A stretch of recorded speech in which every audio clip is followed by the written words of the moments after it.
സ്വാഭാവികമായ സംശയം ഉണ്ടാവും, എന്തിനാ 5 തയ്യാറായിക്കൂടെ? അതിന് മറുപടി നമ്മൾ ശേഷം പറയാം. എന്താ ഇപ്പൊ തന്നെ വേണമെങ്കിൽ പറയാം.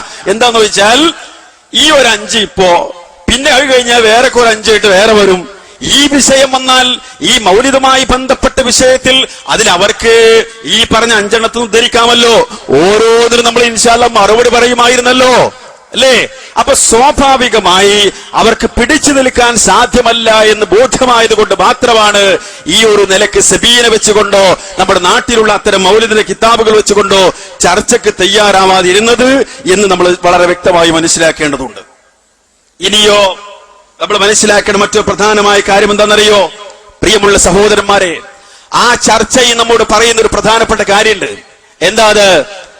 നമ്മളൊക്കെ പലരും വിചാരിക്കുന്നത് ആ മൗലിദിന്റെ കിതാബുകളും ആ ജാതി ഏടുകളും 185 വകയും 222 വകയും 1111 വകയും 2222 വകയും അതുപോലുള്ള യാതി മൗലിദുകളൊക്കെ നാട് നീങ്ങി നമ്മൾ വിചാരിച്ചിരുന്നല്ലേ? അങ്ങനെ വിചാരിച്ച പല ആളുകളുള്ളേ. എന്നാൽ തിരിച്ചറിഞ്ഞോളൂ, ആ വിഷയത്തിലാണ് ഒരു സംവാദം നടക്കുന്നത്, സംവാദത്തിലെ ചർച്ച നടക്കുന്നത്. മൗലിദ് ശരിയാണെന്നും പറഞ്ഞുകൊണ്ട് ഗത്യന്തരമില്ലാതെ വന്നപ്പോ ചില മൗലിദ് അവർക്ക് ഒഴിവാക്കേണ്ടി വന്നു, കൈയൊഴിക്കേണ്ടി വന്നു. അതിൽ തന്നെ അവർ പലരും പല തട്ടിലാണ്. സിദ്ദീഖ് മൗലിദിനെ അലവി സഖാഫി എതിർത്ത് പറഞ്ഞു ആ വേദിയിൽ. അതേപോലെ ജാല മുഹമ്മദ് മൗലിദിൽ കുറെ തകരാറുണ്ടെന്ന് പറഞ്ഞു. ഇൻഷാ അല്ലാഹ് അവരുടെ പ്രസിദ്ധീകരണങ്ങൾ കൊണ്ട് അലവി സഖാഫികളുടെ മറുപടി നിങ്ങൾക്ക് ഇവിടെ കേൾക്കാൻ സാധിക്കും. അവരുടെ പ്രസിദ്ധീകരണത്തിൽ നിന്ന് അവരുടെ നേതാക്കന്മാരെഴുതിയ, ഇന്നും ജീവിച്ചിരിക്കുന്ന നേതാക്കന്മാരെഴുതിയിട്ടുള്ള പല നേതാക്കന്മാരും ജീവിച്ചിരിക്കുന്ന ആളുകൾ തന്നെ എഴുതിയിട്ടുള്ള പുസ്തകങ്ങൾ കൊണ്ട് അലവി സഖാഫി പറഞ്ഞ സിദ്ദീഖ് മൗലിദിലെ വിഷയത്തിനും അതേപോലെ ജാല മുഹമ്മദ് മൗലിദിലെ വിഷയത്തിനും മറുപടി പ്രതീക്ഷിക്കുക. നിങ്ങൾ ചുരുക്കി പറയാം, ഈ നിലക്ക് നാട് നീങ്ങി എന്ന് വിചാരിച്ച ആ മൗലിദ് കിതാബുകൾ ഇനിയും സമൂഹത്തിലേക്ക് തിരിച്ചു കൊണ്ടുവരാനാണ് ഇതുപോലുള്ള മുസ്ലിയാക്കന്മാർ ശ്രമിക്കുന്നത് എന്ന് പറയുമ്പോ മുജാഹിദ് പ്രസ്ഥാനത്തിന്റെ പ്രവർത്തന ബാഹുല്യത്തെയാണ് അറിയിക്കുന്നത്. പറയൂ നിങ്ങൾ പ്രിയമുള്ളവരെ, ഇനിയും മൗലിദുകളെ സമൂഹത്തെ കൊണ്ട് ചൊല്ലിക്കാൻ അതേപോലുള്ള പരിപാടികൾ നടത്താൻ നിൽക്കുന്ന ആളുകൾ സമൂഹത്തിലുണ്ടാകുമ്പോ മുജാഹിദുകൾ നോക്കി നിൽക്കണോ? പറഞ്ഞു കൊടുക്കണ്ടേ? സമൂഹമേ അതിൽ ശിർക്കുള്ളവയുണ്ട്, ചെല്ലാൻ പാടില്ല, അത് പുണ്യം പ്രദേശിച്ചുകൊണ്ട് ചൊല്ലിയാൽ ബിദ്അത്താകും, കെട്ടുകഥകളുണ്ട്, കളവാണതിലുള്ളത് എന്ന കാര്യങ്ങൾ പറഞ്ഞു കൊടുക്കണ്ടേ? നിങ്ങള് പറഞ്ഞു കൊടുക്കണ്ടേ? ആ ബാധ്യതാ നിർവഹണം മാത്രമാണ് ഈ പരിപാടി എന്ന് വളരെ കൃത്യമായി നമ്മൾ മനസ്സിലാക്കണം. ഇനിയോ സംവാദം നടന്ന പിറ്റേ ദിവസം എന്ന് പറഞ്ഞാൽ ഞായറാഴ്ച, വെള്ളിയാഴ്ച അർദ്ധരാത്രിക്ക് ശേഷമുള്ള പരിപാടി അവസാനിക്കുന്നത്. ഞായറാഴ്ച നാട്ടിക മൂസമുസിയാരുടെ ഭാഷയിൽ പറഞ്ഞാൽ കോഴിക്കോട്ട് നിന്ന് പത്രമെന്ന പേരിൽ പുറത്തിറങ്ങുന്ന നോട്ടീസ് സിറാജ്. നാട്ടിക മൂസമുസിയാർ അങ്ങനെയായിരുന്നു പറഞ്ഞിരുന്നത്. എങ്ങനെ? പത്രമെന്ന പേരിൽ കോഴിക്കോട്ട് നിന്ന് പുറത്തിറങ്ങുന്ന നോട്ടീസ്, സിറാജ് എന്ന നോട്ടീസ്. ആ നോട്ടീസിൽ പറഞ്ഞ എന്താണ്? അതിൽ പറഞ്ഞു മുജാഹിദുകൾ ആകെ മുട്ടുമടക്കിയിരിക്കുകയാണ്. മാത്രല്ല മുജാഹിദുകൾ ഇപ്പോ മാലമൗലിദൊന്നും ശിർക്കല്ല എന്ന് പറയുന്ന അവസ്ഥയിലേക്ക് എത്തിയിരിക്കുന്നു എന്നും പറഞ്ഞ് അതിലിപ്പോ ശിർക്കില്ല എന്ന് നമ്മൾ സമ്മതിച്ചു എന്ന രൂപത്തിലാണ് അതിൽ വന്ന പ്രസ്താവന. നിങ്ങൾക്കറിയോ, ഇവിടെ ആ സംവാദ ചർച്ച നടക്കുമ്പോ നമ്മുടെ അഹ്സനി ഉണ്ടല്ലോ, നൗഷാദ് അഹ്സനി, അയാളൊന്ന് പറയാൻ നോക്കിയിട്ടുണ്ടത്. ആ ഭാഗം നിങ്ങൾ കാണാം. എന്താണെന്നറിയോ? മൂപ്പര് പറയാണ്, ഇപ്പൊ നിങ്ങള് ഇതിന് ശിർക്കില്ല എന്നൊക്കെ പറയാൻ തുടങ്ങിയില്ലേ, സമ്മതിച്ചൂല്ലേ, ഈ ചർച്ചയുടെ വിജയമാണത്. മുസ്ലിയാക്കന്മാരുടെ ആ ഒരു നമ്പറുണ്ട്, അത് അവിടെ നിന്ന് ഇറക്കി നോക്കുകയാണ്. അത് കണ്ട ശേഷം ബാക്കി കാര്യങ്ങൾ നമുക്ക് വിശദീകരിക്കാം. ഐക്യവേദിയുടെ ഈ ശ്രമം വിജയിക്കുന്നു എന്നാണ് ഇതിന്റെ തുടക്കം തന്നെ അറിയിക്കുന്നത്. കാരണം ഇതുവരെ പറഞ്ഞ വാദങ്ങളിൽ നിന്ന് മാറാൻ തുടങ്ങിയിട്ടുണ്ട്. മൗലിദിൽ ശിർക്കുള്ളതും ശിർക്കില്ലാത്തതും ഉണ്ട് എന്ന വാദം തന്നെ വന്നത് ഈ സംഗമത്തിന്റെ ഏറ്റവും വലിയ വിജയമാണ്. അപ്പോ ഈ സംഗമത്തിന്റെ ഏറ്റവും വലിയ വിജയമാണ് ശിർക്കുള്ളതുണ്ട് ഇല്ലാത്തതുണ്ട് എന്ന് പറഞ്ഞത്. അതിന് മറുപടി നമ്മുടെ ബഹുമാനായ അബ്ദുള്ള സുല്ലമി അവിടെ നടത്തിയിട്ടുണ്ട്. എന്ന് പറഞ്ഞാൽ എന്താണ് ഞങ്ങൾ ശിർക്കുണ്ടെന്ന് പറയുന്നത്, അതല്ല ശിർക്കല്ലാത്ത ഭാഗങ്ങൾ പറഞ്ഞ ഏതാണ്? അദ്ദേഹം അബ്ദുള്ള സുല്ലമി വിശദീകരിക്കുന്ന ഭാഗം നിങ്ങൾ ശ്രദ്ധിക്കുക. നമ്മുടെ മർമ്മം എന്താ? പിന്നെ മൗലൂദ് ശിർക്കല്ലാത്ത മൗലൂദ് ഞാൻ പറഞ്ഞത് മൗലൂദിന്റെ കിതാബിലെ വാചകങ്ങളിൽ ശിർക്കുള്ളതുകൊണ്ട് ഇല്ലാത്തതുകൊണ്ട്. അതിൽ സംശയമൊന്നുമില്ല. അതിന് മുഴുവൻ വെറും ശിർക്ക് തന്നെയാണ് എന്ന് നമുക്ക് വാദമൊന്നുമില്ല. അപ്പൊ നിങ്ങളെ മർക്കൂസ് മൗലിദ് തോന്നുകയാണ് സുഹാരിലതി അത്ലാഫി ചെയ്ത് റബീൽ അവ്വൽ ഖമർ റബീൽ ഉദാവ ഹുദൽ നൂറഹു ഖബല ഖൽഖിൽ ആലമി വസല്ലാഹു മുഹമ്മദ എന്ന് പറഞ്ഞാൽ അത് ശിർക്കാണ്. ഞങ്ങൾക്ക് വാദമല്ല, അതൊരു ചരിത്ര സംഭവം പറയാനാണ്.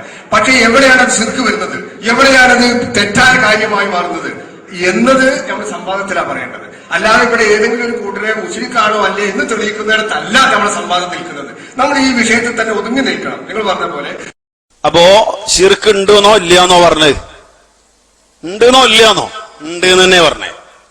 ശിർക്ക് ഉണ്ട് എന്ന് തന്നെ പറയാം, ഇല്ലയെന്നല്ല. അത് ഏതൊക്കെയാണ്, മുഴുവൻ ശിർക്കാന്നല്ല, ഏതൊക്കെയാണ് എന്നത് ഞങ്ങള് സംവാദത്തിന്റെ വേദിയിൽ പറയുമെന്ന് പറഞ്ഞു. പക്ഷെ അതിന് മുസ്ലിയാക്കന്മാർ അവസരം തരണ്ടേ? അവർക്കറിയാം അത് പറയുന്നുള്ളത്, അവർക്കറിയാം അത് പറയുമെന്നത്. അതുകൊണ്ട് തന്നെ ഇന്ന് നാട്ടിൽ പാരായണം ചെയ്തുകൊണ്ടിരിക്കുന്ന ആ മാല മൗലികരുടെ കിതാബ് വെച്ചുകൊണ്ടൊരു ചർച്ചക്ക് ആ വന്ന 5 മുസ്ലിയാക്കന്മാരിൽ ഒരാൾ പോലും തയ്യാറായില്ല എന്ന് പറയുമ്പോ അതിലെ അടങ്ങിയിരിക്കുന്ന മഹത്തായ ആശയം നമ്മൾ മനസ്സിലാക്കേണ്ടതുണ്ട്. ഇനിയോ ഇപ്പൊ സമ്മതിച്ചൂലേന്നാണ്, ഇപ്പൊ സമ്മതിച്ചൂലേന്നാണ്. നിങ്ങൾക്കറിയോ 974 എടവണ്ണക്കടുത്ത കുണ്ടുതോട് എന്ന് പറയുന്ന പ്രദേശത്ത് നടത്താൻ തീരുമാനിച്ച സംവാദത്തിന്റെ വ്യവസ്ഥയാണിത്. അതും സംവാദം നടന്നിട്ടില്ല, ഇതേപോലെ വ്യവസ്ഥ നടന്നിട്ടുള്ളൂ. പക്ഷെ അത് വ്യവസ്ഥയും പൂർണ്ണമായിരുന്നു, അത് വേറെ വിഷയം. ഈ നോക്കി നിങ്ങള് ഈ സംവാദ വ്യവസ്ഥയിൽ പറയുന്ന ഭാഗം കേട്ടോളൂ.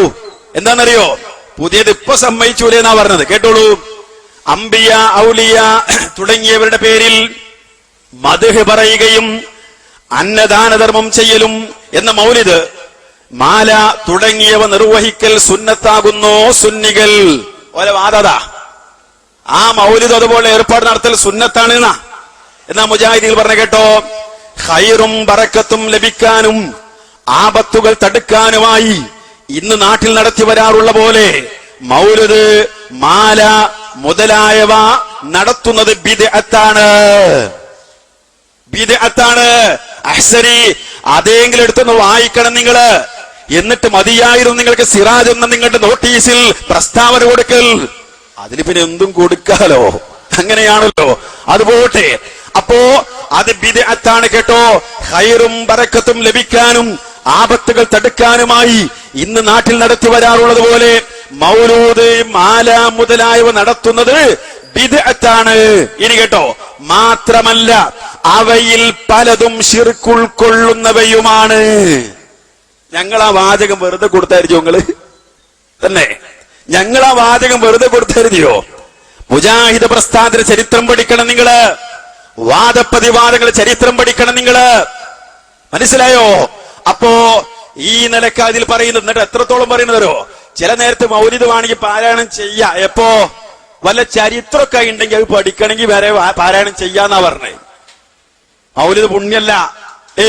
ഒരു ചരിത്ര പുസ്തകം വായിക്കുന്ന പോലെ വേണമെങ്കിൽ എന്ത് ചെയ്യായി, വല്ല ചരിത്രം ഉണ്ടെങ്കിൽ അതെടുക്കണമെങ്കിൽ വായിക്കാന്നല്ലാതെ പുണ്യം പ്രതീക്ഷിച്ചുകൊണ്ട് അങ്ങനെ ഒരു സംഗതി പാരായണം ചെയ്താൽ ബിദ്അത്താണെന്ന് 1974 മുജാഹിദ് പ്രസ്ഥാനത്ത് ഇതാ സുന്നി മുസ്ലിയാക്കന്മാർക്ക് മുമ്പിൽ ഞങ്ങളുടെ വാദമായി വെച്ചതാണ്. മാത്രമാണോ, അവയിൽ പലതും ശിർക്കുള്ളവയും ഉണ്ട്, ശിർക്കുള്ളവയും ഉണ്ട് കേട്ടോ. മാത്രമല്ല അവയിൽ പലതും ശിർക്കുൾക്കൊള്ളുന്നവയുമാണ്, അവയിൽ പലതും ശിർക്കുൾക്കൊള്ളുന്നവയാണ്. ഇതാ മുജാഹിദ് പ്രസ്ഥാനം പറഞ്ഞത്. എന്നിട്ട് ഇപ്പൊ സമ്മതിച്ചു അല്ലേ? നാണമില്ലേ നിങ്ങൾക്ക്? നമ്മുടെ കാസിമിന്റെ ഭാഷയിൽ ചോദിച്ചാൽ ഊളൂപ്പ് ഇല്ലേ നിങ്ങൾക്ക്? ഇല്ലേ നിങ്ങൾക്ക്? ആരെയാ നിങ്ങൾ കബളിപ്പിക്കുന്നത്? ഒരുപക്ഷെ നിങ്ങളുടെ ആ സിറാജ് എന്ന് പറയുന്ന നോട്ടീസ് നിങ്ങളുടെ ആളുകൾ മാത്രം വായിച്ചേക്കാം. നിങ്ങളുടെ കുഞ്ഞാടുകളെ, നിങ്ങളുടെ അനുയായികളെ തൃപ്തിപ്പെടുത്താൻ പര്യാപ്തമായേക്കാമെങ്കിലും ഈ വല്ലപ്പുഴയിലെ ജനങ്ങളെ തൃപ്തിപ്പെടുത്താൻ നിങ്ങളുടെ ആ ജാതി വാറോലകളെ കൊണ്ട് സാധ്യമല്ല എന്ന് വ്യക്തമായി നിങ്ങൾ മനസ്സിലാക്കേണ്ടതുണ്ട്. എന്നിട്ട് ആ നിലക്കാണ് പ്രചാരണം. ഇരിക്കട്ടെ സഹോദരന്മാരെ, ഇനി എന്താണ് മുജാഹിദിയുടെ വാദം? എന്താ നിങ്ങൾ തന്നെ എഴുതിയ കേട്ടോളൂ. ഇത് മൗലിദാഘോഷം പ്രമാണങ്ങളിൽ ഹസൻ ബാക്കവി മുട്ടന്നൂർ എന്ന് പറയുന്ന മുസ്ലിയാർ എഴുതിയതാണ്. ഈ മുസ്ലിയാർ ഈ